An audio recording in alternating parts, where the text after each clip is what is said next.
أعوذ بالله من الشيطان الرجيم. بسم الله الرحمن الرحيم.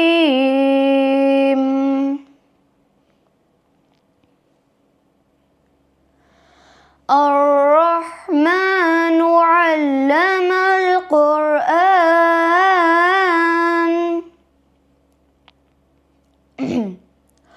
خلق الإنسان علمه البيان.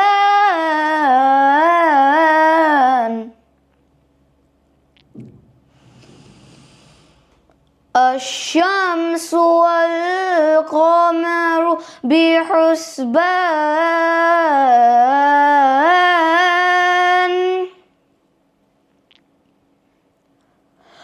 والنجم والشجر يسجدان.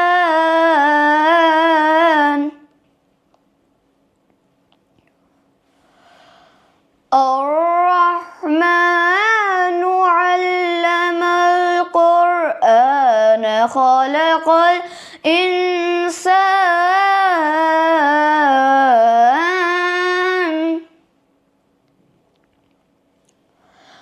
علمه البيان. الشمس والقمر بحسبان والنجم والشجر يسجدان.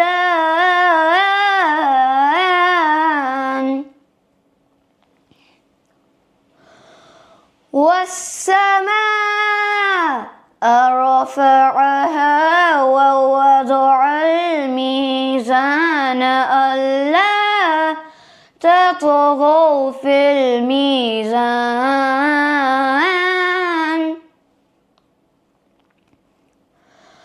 وأقيموا الوزن بالقسط ولا تخسروا الميزان.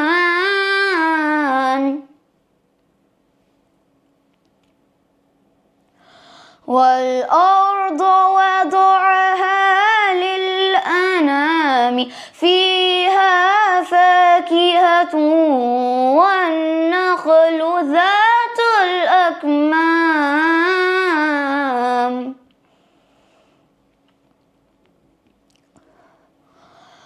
والحب ذو العصف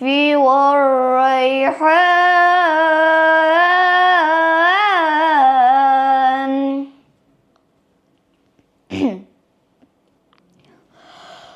والحب ذو العصف والريحان فبأي آلاء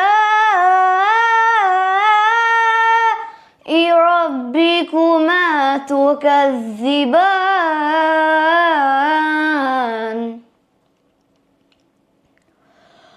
فبأي آلاء ربكما تكذبان. صدق الله العظيم. يا نبي سلام عليك الله، يا رسول سلام عليك، يا حبيب سلام عليك، يا رسول الله صلوات الله عليك. يا نبي سلام عليك، يا رسول سلام عليك، يا حبيب سلام عليك، يا رسول الله صلوات الله عليك.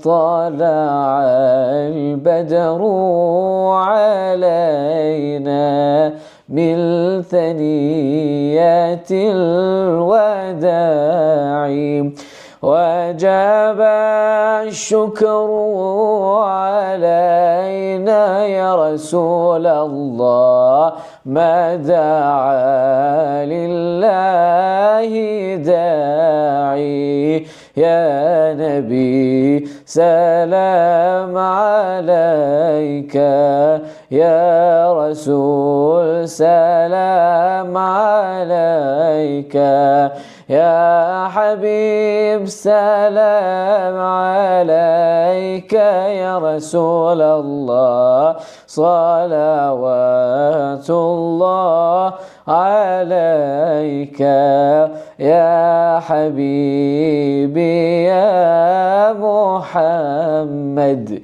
يا عروس الخافقين يا مؤيد يا ممجد يا رسول الله يا إمام القبلتين يا نبي سلام عليك يا رسول سلام عليك يا حبيب سلام عليك يا رسول الله صلوات الله عليك. When I close my eyes eternally, may your vision be my company. Even though I'm far from worthy, Ya Rasulallah, but I'm proud to be your ummati. Ya Nabi, salam alayka. Ya Rasul, salam alayka. يا حبيب سلام عليك يا رسول الله صلوات الله عليك. So brothers and sisters, for us to understand what it is that Allah wants from us in Ramadan and in fasting, we have to understand the different levels of fasting that the scholars of the heart explained. Imam al-Ghazali, rahmatullahi alayhi, in many of his works and his literature, he explains a concept as the levels of fasting, that there are actually multiple levels of fasting. Fasting is not of just one kind. He talks about multiple levels. And the first level is just the ordinary fast, the regular fast that you and me know of, the regular fast that follows the rules of fiqh. We avoid eating, we avoid drinking. By all accounts, this fast is valid. We have fulfilled the obligations of fiqh, which is to avoid shahawatul batan and shahawatul farj, the desires of our stomach and the desires of our private organs. And subhanallah, I'm not taking anything away from this, neither is Imam Ghazali. Because of course, this fast is a fast, it is valid, it is accepted. And Allah has made this level very achievable for all of us. He has made it very achievable for the one who is working, for the parent, for the one who is struggling, for the person who is very old, for the person who has just reverted to Islam. Allah has made the first level very easy for you and me to achieve. But what we should realize is that this is not where it ends. Rather, this is just where it has begun. As a Muslim, we should never be looking at the bare minimum, and we should never be satisfied by achieving the bare minimum. As a Muslim, you and me, we should always be thinking about how can I level up? How can I upgrade? How can I achieve the next level in my ibadah? How can I achieve the next level in my adab, in my akhlaq, in my manners, in all fields of life? Whether it's secular or religious, how can I reach the next level? And the Messenger sallallahu alaihi wasallam, as I mentioned earlier, he told us that many people, they have achieved nothing from their fasts other than a lack of food and a lack of drink. And it shows us that a person can pass fiqh. A person, he might have had the perfect fast on the outside, but because their heart wasn't involved in the fast, because they weren't actually thinking, what is the purpose behind my fast, their fast didn't go any higher than this. And this is where Imam al-Ghazali, he moves on to the second level of fasting, which is the extraordinary fast, which is the next level, which is where we fast from all of our other organs. So from level 1, we've begun with just our stomachs and our private organs. But in level 2, we take it a step up. We move just from these organs, we move to our hands, our eyes, our ears, our feet, our hearts. Everything starts to fast from the dunya. Meaning what? The first sense that we have, our eyes, and possibly the most dangerous, is we start to fast with our eyes. Meaning what? Meaning that daily, even in Ramadan, how many of us have been going through social media throughout the day? I'm sure many of us, despite it being Ramadan, we are going through social media and we're wasting so much time on social media. And perhaps we don't even realize it, but while we're scrolling through social media, we are seeing things that we shouldn't be seeing. We are seeing things that are detrimental for our heart. We are seeing things which are changing our ideologies, changing our perspective towards that which serves no purpose. For that which, rather than serving the deen of Allah Ta'ala, it is serving the plans of Iblis. And so the first thing that we should be starting to do when we are moving higher in the level of our fast is we should be fasting our eyes. We should be lowering our gaze, regardless of if you're a man or a woman. You should be lowering your gaze at anything which will displease Allah. You should be telling yourself, reminding yourself that I am fasting. There is no need for me to look at this which serves no purpose. And the Messenger sallallahu alaihi wasallam, he told us that the furtive glance, meaning the secret glance, the hidden glance, is one of the poisonous arrows of shaitan. It's what? The poisonous arrows of shaitan. Why? Because when somebody does a hidden glance, the Messenger sallallahu alaihi wasallam, he explains that this poisonous arrow, you pull back the bow, you shoot it, and the arrow goes flying in the sky, and it comes back and it pierces your heart. Meaning what? Meaning that anything that we see with our eyes, eventually it will make an impression on our hearts. It will make an effect on our hearts. It will start to shake our iman. It will start to shake our actions. It will shake our hearts. We will start to become further from Allah Ta'ala. And the Messenger sallallahu alaihi wasallam, he says that the one who avoids this glance, then he will taste the sweetness of iman. He will taste the sweetness of iman. And I'm sure that you and me, we all want to taste the sweetness of iman, because that's the purpose of our life. And so that's the first thing that we should try to avoid. But Imam al-Ghazali, he goes on and he mentions that we should next try to avoid the desires and the sins of our tongue. Our tongue, which is such a easy to move organ. A tongue which is, how light is our tongue? It's possibly only a few 100 grams.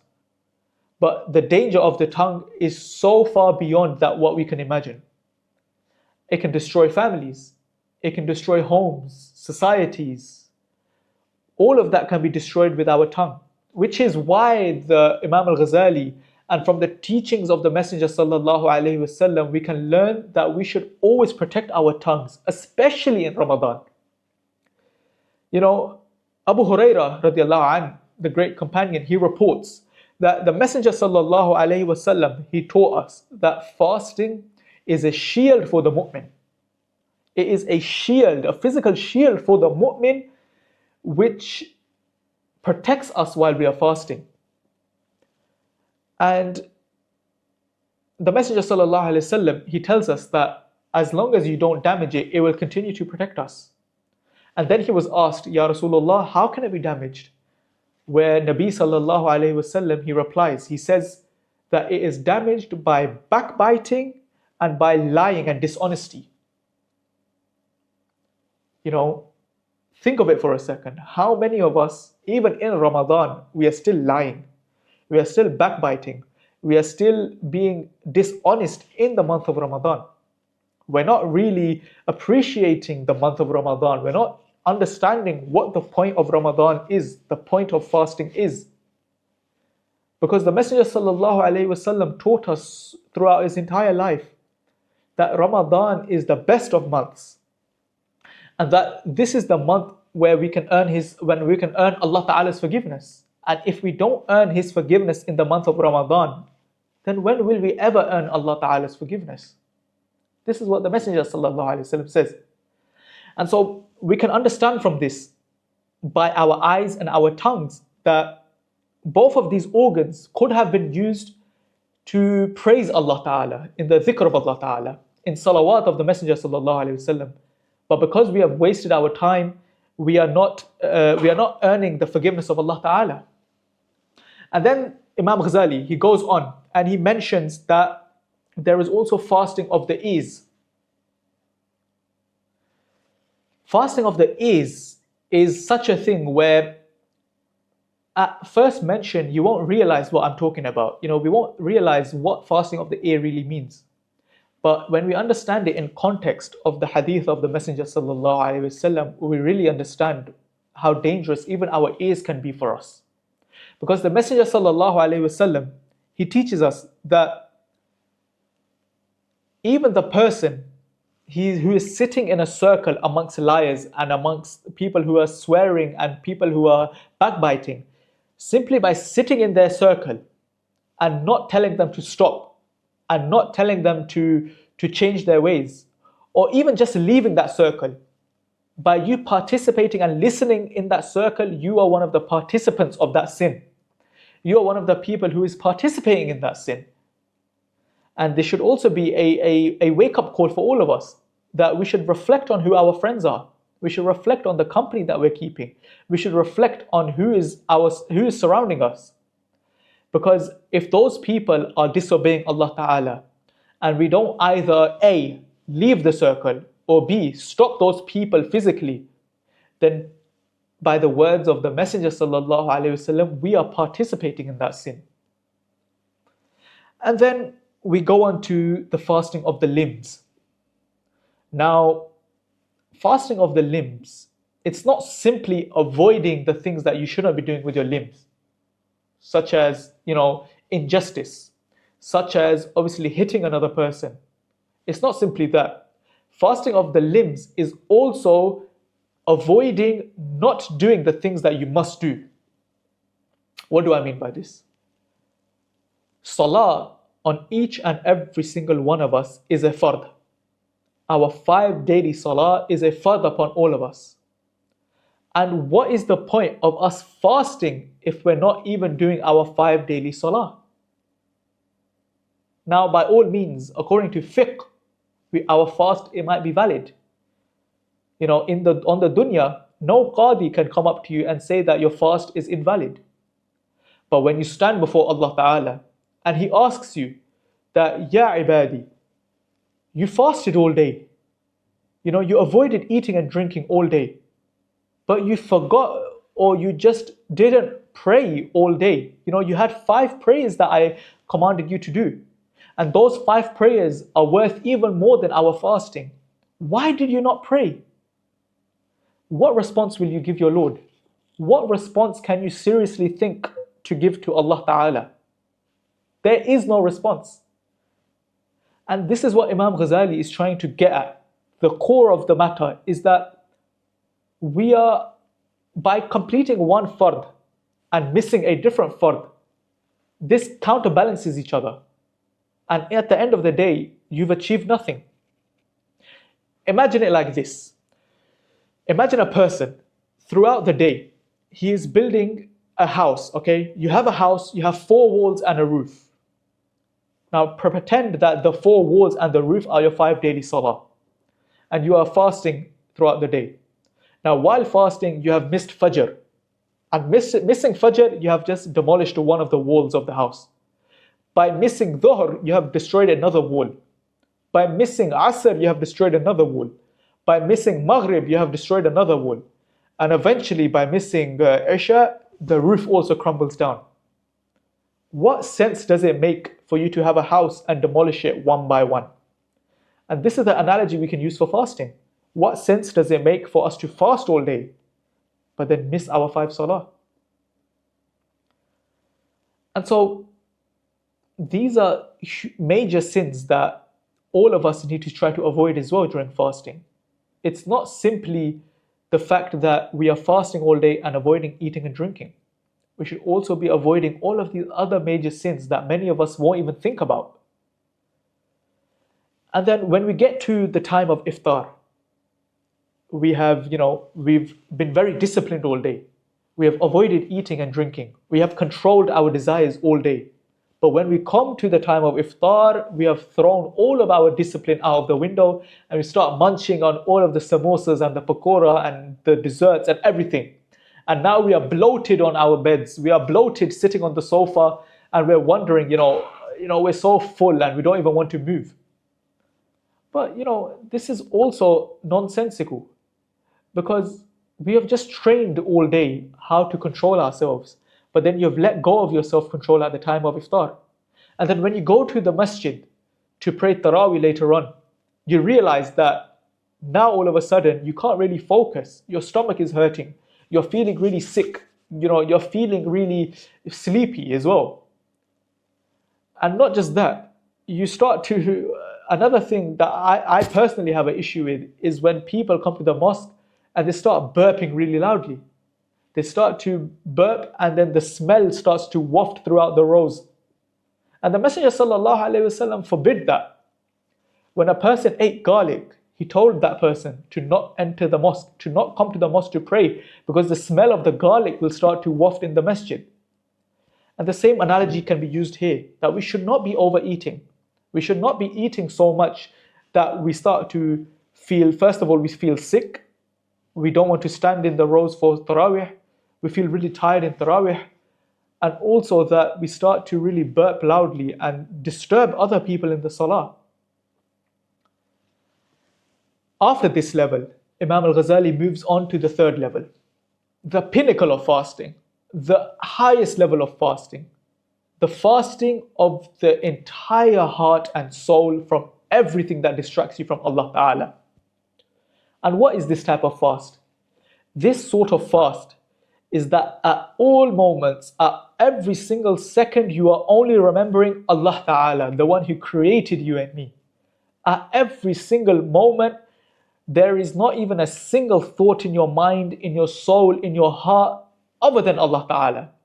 And subhanAllah, this level of fasting is so strict that some of the scholars of the heart have even said that if you forget Allah Ta'ala for even a moment, even 1 second, you do something which is not for the benefit of yourself, for the benefit of your deen, for the benefit of remembering Allah Ta'ala, even for a moment, you have broken your fast. And subhanAllah, it goes to show the great level, the great taqwa, the great piety, the great God-fearingness that these great people had. This level of fasting is for the awliya, for the anbiya, for the arifin billah, for the awliya of Allah. All of these great people, this is for them. And at the same time, this is not a fast that is commanded upon you and me. But rather, this should be set as a role model for us. It should be set as a target that you and me should eventually work our way towards. So that inshaAllah, maybe one day, perhaps we may become arifin billah. Perhaps one day, you and me may become awliya of Allah Ta'ala. And subhanAllah, I can't put it into words what this level consists of. And even Imam al-Ghazali, out of his humility and out of his, subhanAllah, how humble he was, he doesn't write more on this. He doesn't talk about this topic further. Rather, he tells you and me that we should go and sit in the company of those people who are rightly guided. We should sit in the company of the awliya, of the arifin.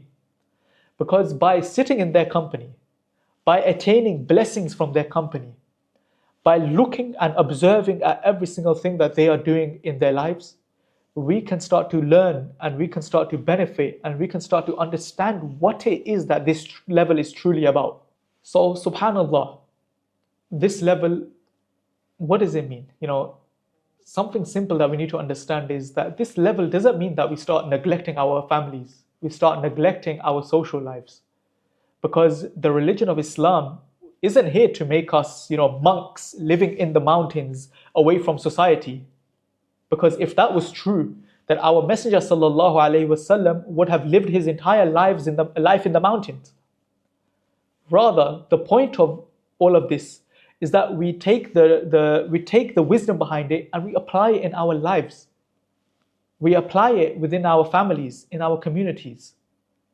And we understand that, subhanAllah, the simple fact is that we are not trying to chase after the dunya. Because the awliya mention that their hearts didn't leave the dunya left their hearts. Meaning what? That by all of these small different things, that if we can implement all of these small sunnahs and all of these small acts into our lives, that eventually dunya will leave our hearts. Eventually we will become the great lovers of Allah Ta'ala and His Habib sallallahu alayhi wasallam. And the most important thing behind all of this is what? Is that we reinforce our intentions. Because the Messenger sallallahu alayhi wasallam told us that innamal a'malu bin niyat. Our actions are valued and judged behind their intentions. That if we intend before doing something that I am trying to follow the sunnah of Muhammad sallallahu alayhi wasallam, that I am trying to please Allah Ta'ala, then that thing that we were about to do becomes ibadah. When we go out to work, when we go to the gym, when we go to school, no matter what it is, if we change our mindsets that I'm going out in order to follow the sunnah of Muhammad sallallahu alayhi wasallam, I'm going out in order to please Allah Ta'ala, then everything that we do in life can become an ibadah. And so, to end it all, I want to leave you with a beautiful dua that we should all try to memorize. The Messenger sallallahu alaihi wasallam, he taught us a beautiful dua. He taught us that when we leave our houses, when we leave our homes, we should all try to say, Bismillah, wa tawakkaltu ala Allah. وَلَا حَوْلَ وَلَا قُوَّةَ إِلَّا بِاللَّهِ. In the name of Allah, Bismillah. Tawakkaltu ala Allah. I place my trust, I rely completely on Allah Ta'ala. وَلَا حَوْلَ وَلَا قُوَّةَ إِلَّا بِاللَّهِ. And that there is no might, there is no power except Allah Ta'ala. If we say this dua before leaving our homes in the morning for whatever we are about to do, when we leave our homes for going to the gym, school, work, shopping, anything, then that journey that we're about to do, that day that we're about to spend, turns into an ibadah. It turns into something that pleases Allah Ta'ala. Why? Because we remembered Him before we started anything for ourselves. So brothers and sisters, if there is anything that we can take from today, it is the dua that I just taught you. And that during Ramadan, we should always be trying to think, was there one sin that I have quit? Was there one habit that I have now built? Was there, is there something that I have changed in my life where it wasn't like that before? And if we can daily, every day or every night reflect on these things, then inshallah ta'ala, this Ramadan will be the best Ramadan for you and me. It will be the best Ramadan that we have done in our lives. And inshallah, the things that we committed to in Ramadan, it will continue and it will carry on throughout the other 11 months. And so I ask Allah Ta'ala that He grants you and He grants me tawfiq to be able to obey Allah in all matters, to be able to reach the highest level of our fast, and to remember Allah Ta'ala in all matters. وَمَا عَلَيْنَا إِلَّا الْبَلَاغُ الْمُبِينُ. جزاك الله خير. اللهم إني نويت بصوم غد من شهر رمضان الذي أنزل فيه القرآن. اللهم تقبل منا هذا الصوم بحرمة السيد ولد أدنان، يا عزيز يا غفار يا مستعان يا رحمن. الله أكبر الله أكبر.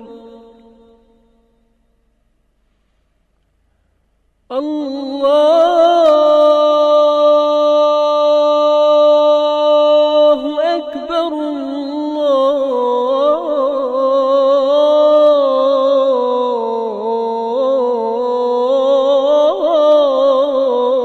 الله أكبر.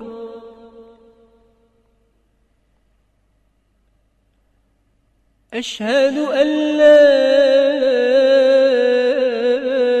إله إلا الله.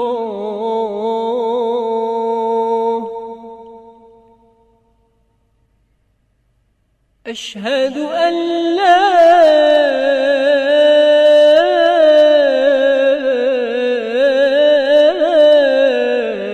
إله إلا الله.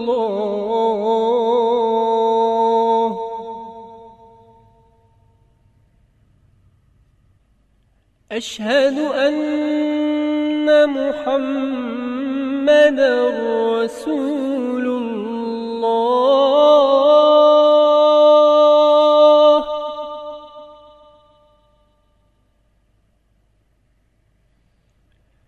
أشهد أن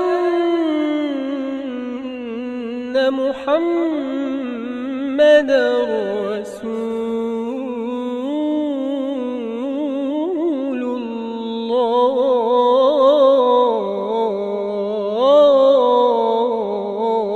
الله. حي على الصلاة.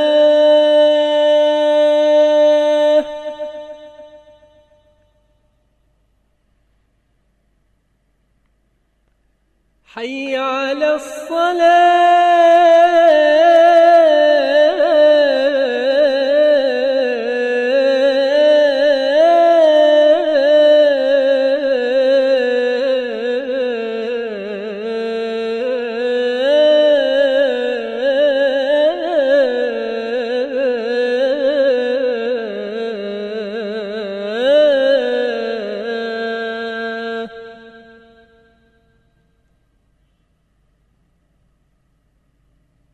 حي على الفلاح.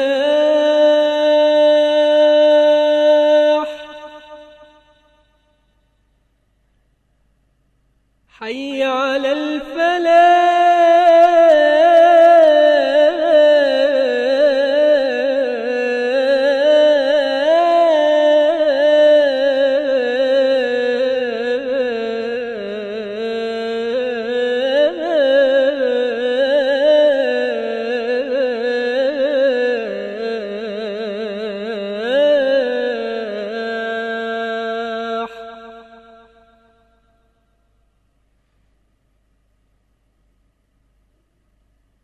الصلاة خير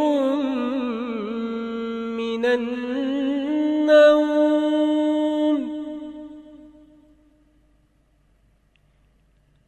الصلاة خير من النوم.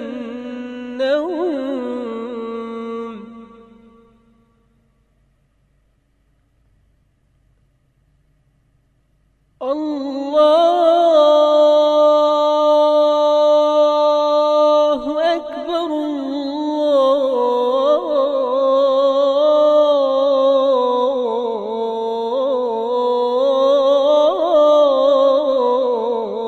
الله أكبر. إله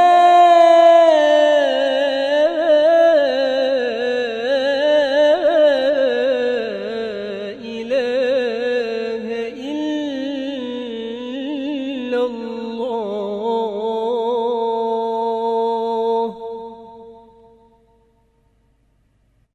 اللهم صل على سيدنا ومولانا محمد وعلى آله في الأولين. اللهم صل على سيدنا محمد وعلى آله وصحبه في الآخرين. اللهم صل وسلم وبارك على سيدنا محمد وعلى آله وصحبه في الملأ الأعلى إلى يوم الدين.